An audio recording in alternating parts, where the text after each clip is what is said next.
২৪ ঘন্টার মধ্যে উদ্ধার হলো আজিমপুর থেকে অপহৃত শিশু জাইফা। শিশুটির মা ফারজানা আক্তারের ধারণা, যাদের সাবলেট ভাড়া দিয়েছিলেন তারাই জড়িত, এমনটা জানিয়েছে র্যাব। এ ঘটনায় ফাতেমা আক্তার শাপলা এবং তার স্বামীকে আটক করা হয়েছে। কর্মকর্তারা জানান, ডাকাতির পাশাপাশি মুক্তিপণ আদায় করতেই শিশুটিকে অপহরণ করা হয়। শ্রীলঙ্কা আবারও রপ্তানিতে শীর্ষে।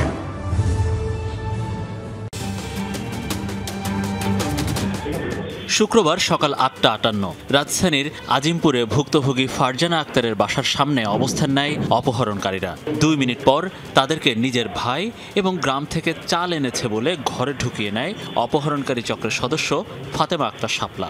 এরপর শুরুতে ফারজানার কোল থেকে বাচ্চা ছিনিয়ে নিয়ে হাত পা বেঁধে ফেলে অভিযুক্তরা। সিসিটিভি ফুটেজে দেখা যায়, এর ২২ মিনিট পর একটি বাক্সে ডাকাতি করা জিনিসপত্র ও ফারজানার ৮ মাসের শিশু জাইফাকে নিয়ে চলে যাচ্ছে অপহরণকারীরা। জানা যায়, বাচ্চা অপহরণের সাথে নগদ টাকা ও স্বর্ণালংকার ডাকাতি করেছে অপরাধীরা।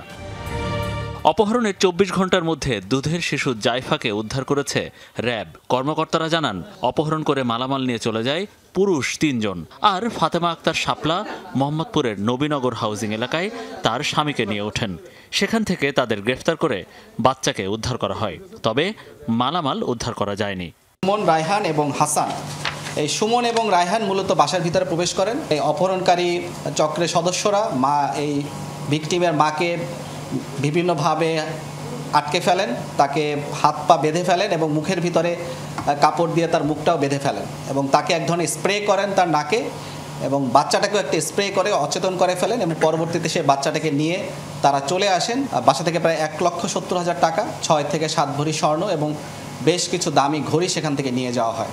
আসামিদের স্বীকারোক্তি নিয়ে র্যাব জানিয়েছে, ডাকাতি ও বাচ্চা অপহরণের পরিকল্পনা ২ সপ্তাহ আগের। ভুক্তভোগী সরকারি কর্মচারী ফারজানার কাছে সরকারি কর্মচারী ও ছাত্রী পরিচয় দিয়ে তার বাসায় সাবলেট নেন ফাতেমা আক্তার শাপলা। বাসায় ওঠার পরদিনই ঘটান এই ঘটনা। ডাকাতি করেই ক্ষান্ত থাকেনি তারা। মুক্তিপণের আশায় তারা তুলে নেয় ৮ মাসের শিশুকে।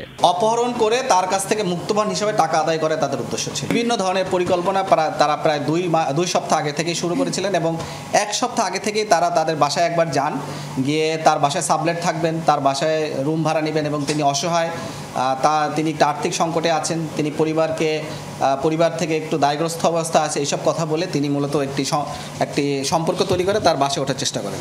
বাচ্চাটিকে উদ্ধার করে তার পরিবারের কাছে হস্তান্তর করেছে র্যাব। ঘটনায় পলাতক আরও ৩ জনকে গ্রেফতারের প্রক্রিয়া চলছে বলে জানিয়েছেন কর্মকর্তারা। মনিরুল ইসলাম, যমুনা নিউজ, ঢাকা।